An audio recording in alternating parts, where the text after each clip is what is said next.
وانا من الحسین، حسین مجھ سے ہے اور میں حسین سے ہوں، حسین میرا ہے اور میں حسین کا ہوں۔ اور فرمایا کہ جو میرے حسین سے محبت کرتا ہے وہ اللہ کا محبوب بن جاتا ہے، اور حسین میرے بیٹوں میں ایک بیٹا ہے۔ اس سے پتہ چلا کہ امام پاک کی محبت اور ان کے والدین کریمین اور ان کے بھائی اور ان کی آل پاک کی محبت کو ہم پہ فرض کیا گیا ہے، لازم کیا گیا ہے۔ محبت کے لیے کچھ چیزیں ضروری ہوتی ہیں۔ محبت کبھی نسب کی بنیاد پر لوگ کرتے ہیں۔ اگر صرف نسب کی بنیاد پر کسی کو محبت کرنے سے دلچسپی ہے تو امام حسین کے نسب سے اعلیٰ نسب کس کا ہو سکتا ہے؟ نسب کتنا اعلیٰ ہے، خاندان کتنا اعلیٰ ہے کہ نانا مصطفیٰ جان رحمت سید الانبیاء ہیں، اور نانی جس کو عرش سے سلام آتا ہے۔ کائنات میں کوئی عورت ایسی پیدا نہیں ہوئی جس کو عرش سے سلام آیا، وہ نانی ہے سیدہ خدیجۃ الکبریٰ امام حسین کی، اور والد ہیں خاتم الاولیاء، خاتم ولایت، فاتح خیبر، سید السادات، قسیم جنت و جہنم، ساقی شیر و شربت،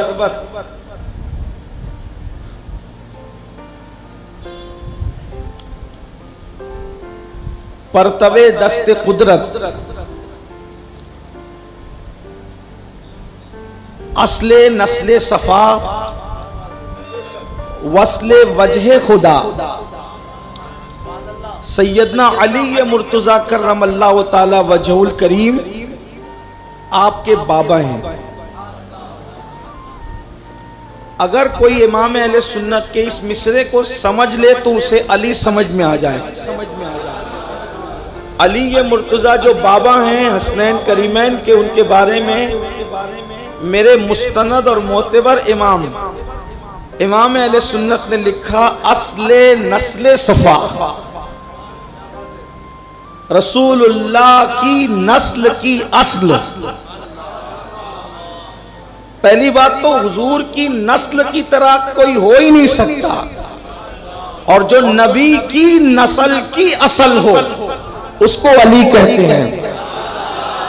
اصل نسل صفا، اور پھر اس سے بڑی بات کہی، وصل وجہ خدا، کہ خدا کے قریب ہونے کی اگر کوئی وجہ اور کوئی وسیلہ اور کوئی ذریعہ ہے تو اس کو اہل سنت کی عقیدے میں علی کہتے ہیں، جو حسنین کا بابا۔ نانا ایسے، نانی ایسی، بابا ایسے، یہ نسب ہے، اور امی کی تو بات ہی جدا ہے۔ ان کی امی بنت پیمبر ہے، ام ابیہا ہے، سیدہ ہے، طیبہ ہے، طاہرہ ہے، اور سب سے بڑی بات یہ ہے کہ وہ نبی جو پوری کائنات کی جان کی راحت ہے، وہ نبی جو پوری کائنات کی جانوں کی راحت ہے، حتیٰ کہ جو جان جبریل کے لیے بھی راحت ہے، اس لیے کہ سدرہ پہ رہ کے بھی جبریل کو راحت نہیں ہوتی، جبریل کو چین آتا ہے تو مصطفیٰ جان رحمت کی بارگاہ میں حاضر ہونے سے چین آتا ہے۔ اسی لیے استاد زمن لکھتے ہیں، بے لقائے یار ان کو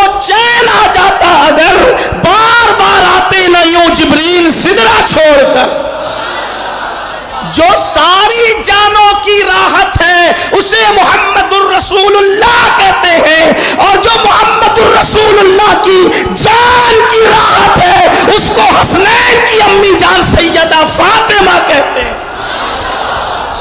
شان دیکھو اس گھرانے کی۔ میرے امام کہتے ہیں سیدہ ظاہرہ طیبہ طاہرہ جان احمد کی راحت پہ لاکھوں سلام۔ یہ نسب ہے ان کا، یہ نسب ہے ان کا۔ اللہ اکبر۔ تو اگر کوئی نسب کی بنیاد پہ دلچسپی رکھتا ہے پیار کرنے کے لیے، اس سے بڑی اعلیٰ نسبی کیا ہے؟ اور اگر کوئی حسن کی بنیاد پر کسی سے پیار کرتا ہے تو یہ بھی کوئی حسن ہے، یہ بھی کوئی حسن ہے جسے لوگ حسن کہتے ہیں۔ دو روایتیں ہیں حسن حسین کے لیے، جملے پہ توجہ کرنا۔ حسن حسین کے لیے دو روایتیں۔ نمبر ایک کہ وہ ناف سے لے کر پیروں تک رسول اللہ کے مشابہ تھے، اور دوسری روایت یہ ہے کہ وہ سر تا پا رسول اللہ کی عکس جمیل تھی۔ یعنی حضور علیہ السلام کا حسن اللہ تعالیٰ نے حسنین کریمین کو عطا کیا۔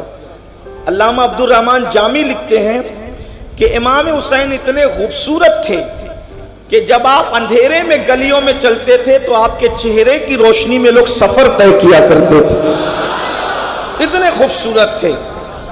حسن کا عالم یہ ہے۔ اس کے بعد اگر کوئی محبت کرتا ہے تو کارنامے کی بنیاد پہ محبت کرتا ہے۔ اس سے بڑا کارنامہ کیا ہو سکتا ہے کہ جس نے پورے دین کا سسٹم بچا لیا، اللہ کے دین کو محفوظ کر لیا قیامت تک کے لیے۔ قیامت تک اب اللہ کے دین کو خطرہ نہیں ہے، اس لیے کہ جس کے نزدیک امام حسین امام عرش مقام کی زندگی ہوگی، وہ جب بھی دین کو مٹتا دیکھے گا، دین کو لٹتا دیکھے گا، دین کو خطرے میں دیکھے گا، تو امام علی مقام کی زندگی اس شخص کو مہمیز عطا کرے گی دین بچانے کے لیے۔ تو دین قیامت تک محفوظ ہے۔ میرا عنوان وہ نہیں، میں کل فضائل امام حسین پاک کے مختصر پڑھ چکا۔ آج کربلا کے بعد میں جو مجھے حکم ہے اس باب کو اور ان اوراق کو الٹنا چاہتے ہیں جس کا تعلق امام حسین کی شہادت کے بعد سے۔ اللہ پاک ارشاد فرماتا ہے جو اللہ کی راہ میں مارے جائیں انہیں مردہ نہ کہو، وہ زندہ ہیں اور تمہیں شعور نہیں۔ امام حسین نے بعد شہادت اس کا ثبوت دیا کہ میں زندہ ہوں، شہید زندہ ہیں۔ ایک ہی عنوان پہ گفتگو کریں گے امام حسین کے سر کے بارے میں۔ امام علی مقام کے آج صرف امام کے سر پر گفتگو کرتے ہیں۔ آپ نے سنا ہوگا کہ امام علی مقام کی شہادت کے بعد امام کا سر انور کاٹ لیا گیا، مکمل طور پر سر انور کو تن سے جدا کر دیا گیا، یعنی کہ سر انور کا جسم اقدس سے بظاہر کوئی رشتہ نہ رہا۔ اب اس کٹے ہوئے سر کی کیا کرامتیں ہیں وہ آج بھی آپ کے سامنے اللہ کی توفیق سے پیش کی جاتی ہے، تو آپ کو پتا چلے حسین کس ہستی کا نام، ان کے کٹے ہوئے سر کی شان کیا ہے۔ جب امام کا سر کاٹ لیا گیا اور بھی سارے کٹ گئے سر، تو ظالموں نے ان سروں کو نیزے پہ اٹھایا۔ اس سر کی خصوصیت یہ تھی کہ اس کا خون کبھی خشک نہیں ہوا، وہ خون ٹپکتا ہی رہا، اور وہ خون جہاں جہاں ٹپکا اس خون نے اپنی تاثیر دکھائی۔ جیسا کہ ایک روایت ہے کہ ابن زیاد نے پہلے سر حسین کو اپنے زانوں پہ رکھا تو امام علی مقام کے خون کا قطرہ ٹپکا اور ابن زیاد کے اس زانوں پر پڑا تو زانوں کو چیرتے ہوئے وہ قطرہ زمین کے اندر گیا اور غائب ہو گیا۔ ابن زیاد پر اس قطرے خون کا توجہ کرنا یوں بیان کرتے ہیں سنی یوں بیان کرتے ہیں سنی داستان اہل بیت، خون حسین کا ایک قطرہ ابن زیاد کی مانڈی کو، زانوں کو چیرتے ہوئے زمین میں گرا اور زمین میں جا کر کے وہ نظروں سے اوجھل ہو گیا۔ اس قطرے کا اثر یہ تھا کہ اس کے پیر میں سوراخ ہو گیا۔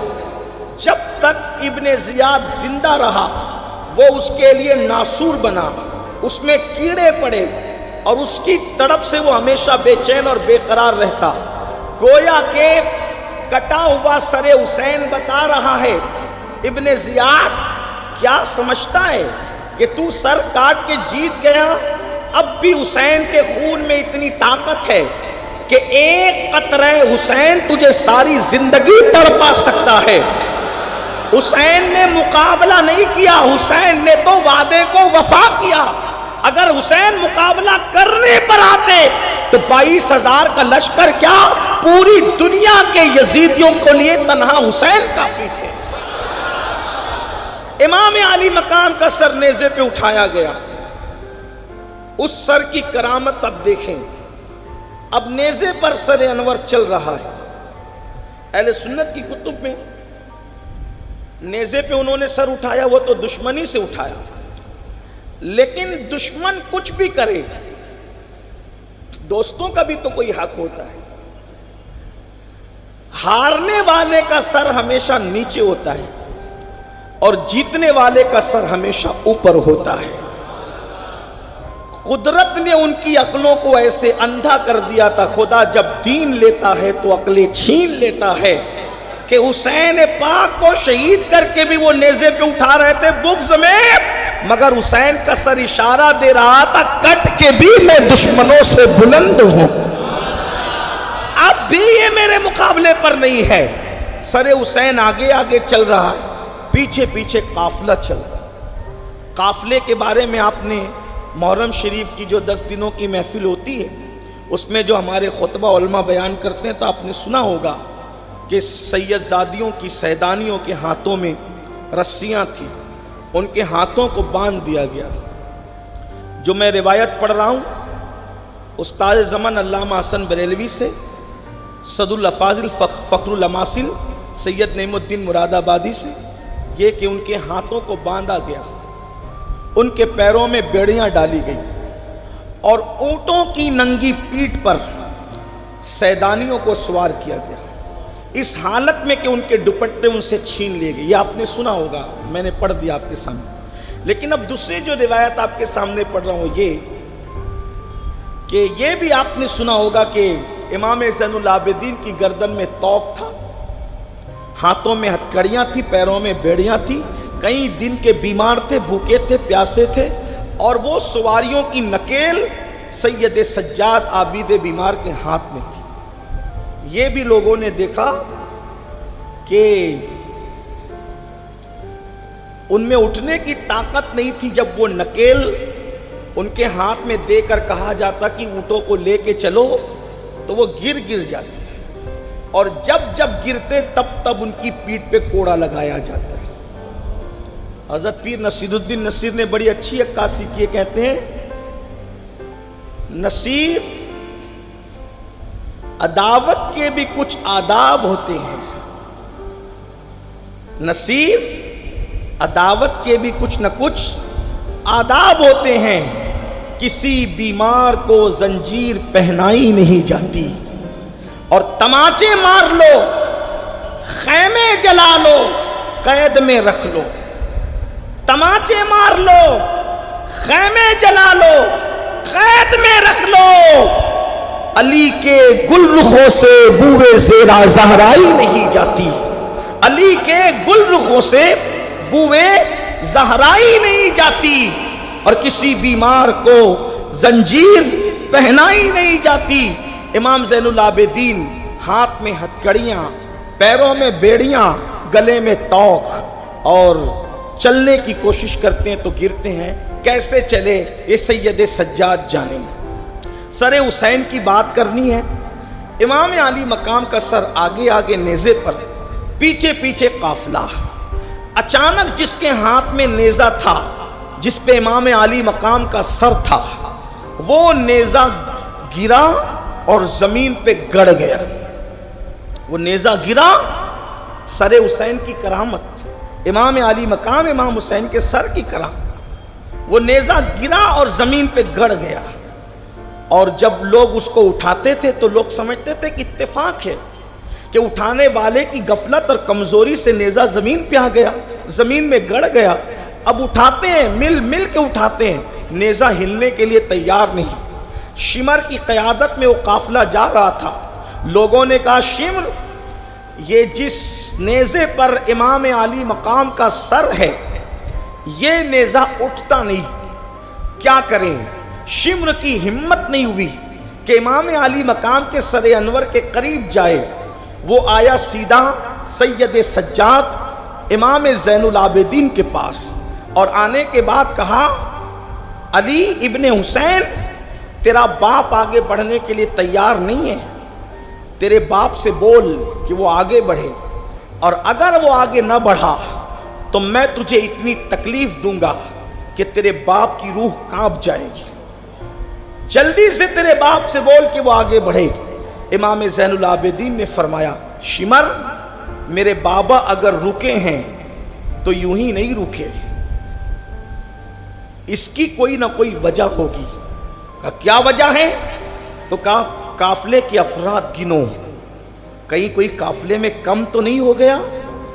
تو جب قافلے کے افراد پہ نظر ڈالی گئی تو سب قافلے میں موجود تھے، لیکن شہزادی سکینہ جس سواری پر سوار تھی وہ سواری، وہ اونٹنی خالی تھی.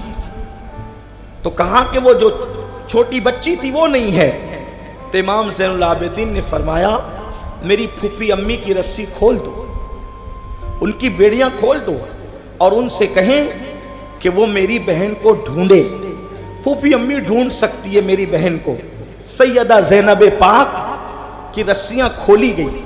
جدھر سے قافلہ آ رہا تھا ادھر ہی پیچھے پیچھے چلتے ہوئے سیدہ زینب پاک گئی، آواز لگائی سکینہ، او سکینہ، سکینہ تم کہاں ہو؟ اس طرح بولتی جاتی، آگے بڑھتی جاتی، روتی جاتی ہے، آنکھوں میں آنسو ہے، سسکیاں لے رہی ہے. کیا منہ دکھاؤں گی؟ مدینے جاؤں گی، مدینہ منورہ نانا کو، کہ حسین نے مجھے وصیت کی تھی کہ میری امانتوں کو صحیح سلامت گھر تک پہنچانا، نانا کی چوکھٹ تک پہنچانا. لیکن کیا ہوا؟ حسین کی شہزادی گم ہو گئی، کھو گئی. پیچھے پیچھے گئی تو کیا دیکھا کہ شہزادی سکینہ ایک خاتون کی گود میں ہے، اور وہ خاتون شہزادی سکینہ کو گود میں لے کر ان کے آنسو پوچھ رہی ہے، تسلی دے رہی ہے. اتنے میں جیسے ہی سیدہ زینب پاک پہنچی تو پہنچنے کے بعد شہزادی سکینہ کو سینے سے لپٹا لیا، اور لپٹا کر جو خاتون گود میں لے کر بیٹھی تھی ان کو پوچھا بی بی حسین کی یتیم پر تو کوئی ترس نہیں کرتا، حسین کی یتیم پر تو کوئی رحم نہیں کرتا، تم کون ہو جو حسین کی یتیم پر اتنا رحم کر رہی ہو، اتنا ترس کر رہی ہو؟ کون ہے آپ؟ تو اس کے بعد اس بی بی نے نقاب الٹا اور پلٹ کر کہا زینب میری بیٹی مجھے پہچانا نہیں، میں فاطمہ بنت محمد ہوں. سکینہ جب زمین پر آئی تو اس کی حفاظت کے لیے میں آ گئی.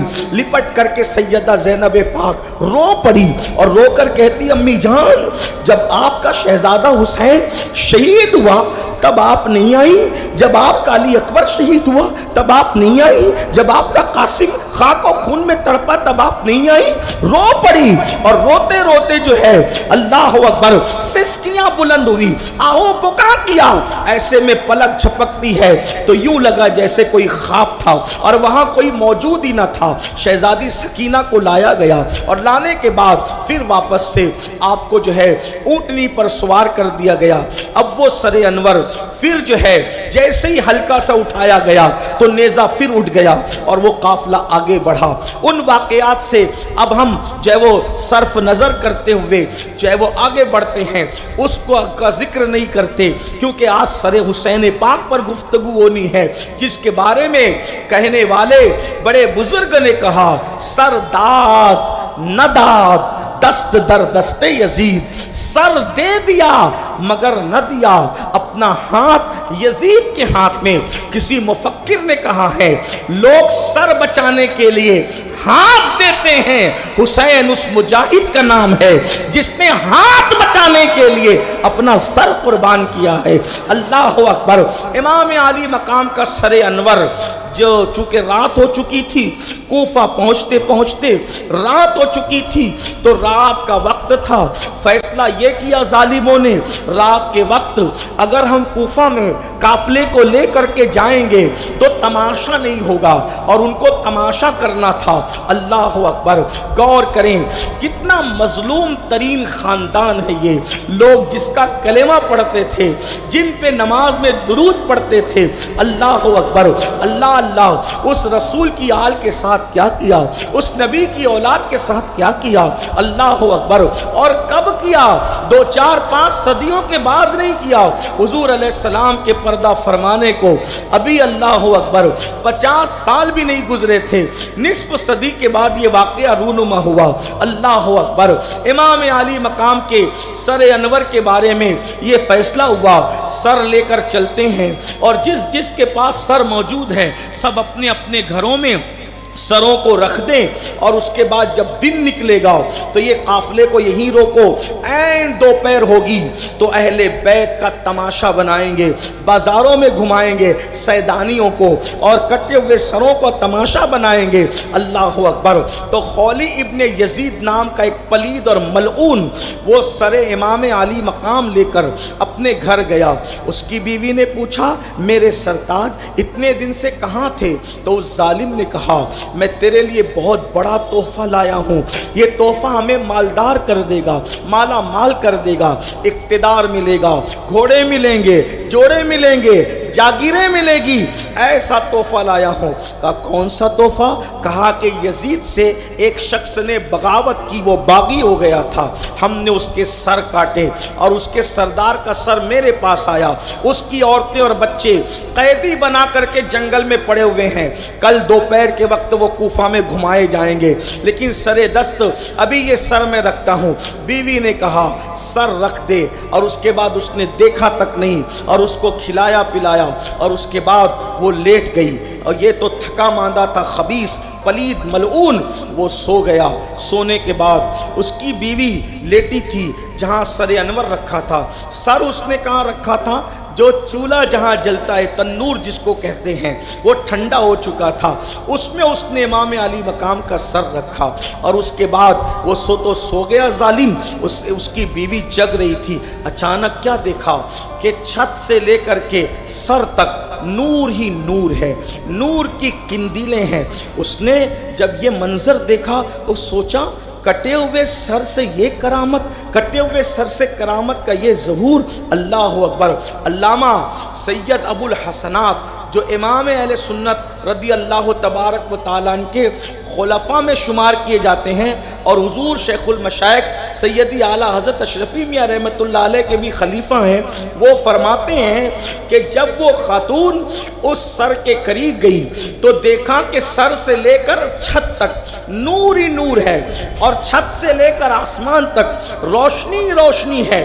یہ منظر دیکھا، اور یہ منظر دیکھ کر وہ بے ہوش ہو کے زمین پہ گر پڑی۔ وہ تو ہوش کھو چکی تھی، خولی ابن یزید کی بیوی جو خولی تھا اس کی بیوی ہوش کھو چکی تھی۔ علامہ ابو الحسنات فرماتے ہیں کہ جس وقت اس نے ہوش کھویا اب تو وہ بے ہوش تھی، تو اس نے اس بے ہوشی کے عالم میں کیا منظر دیکھا، جیسے سوتے میں کوئی خواب دیکھتا ہے ویسے اس نے ہوش کھونے کے بعد ایک منظر دیکھا کہ آسمان سے کچھ عورتیں اترتی ہے، اور وہ عورتیں اترنے کے بعد اس سر کو چومتی ہے اور چوم کر سینے سے لگا کے روتی ہے۔ دوسری خاتون نے بھی ایسے ہی کیا، تیسری خاتون نے بھی ایسے ہی کیا، اسی طرح خواتین کرتی رہی۔ تو اس نے اسی مدہوشی کے عالم میں پوچھا اے بیبیوں یہ کون سا کرامتی سر ہے؟ میرا شوہر تو کہتا تھا کہ میں باغی کا سر کاٹ کے لایا ہوں، کون ہے یہ اور تم کون ہو؟ تو ایک خاتون نے کہا یہ حوا ہے، آدم علیہ السلام کی بیوی یہ حوا ہے، یہ ہاجرہ ہے حضرت ابراہیم علیہ السلام کی بیوی، اور یہ مریم ہے عیسیٰ علیہ السلام کی اماں، یہ آسیہ ہے یہ فرعون کی بیوی، اور یہ جو مقدس خاتون سب میں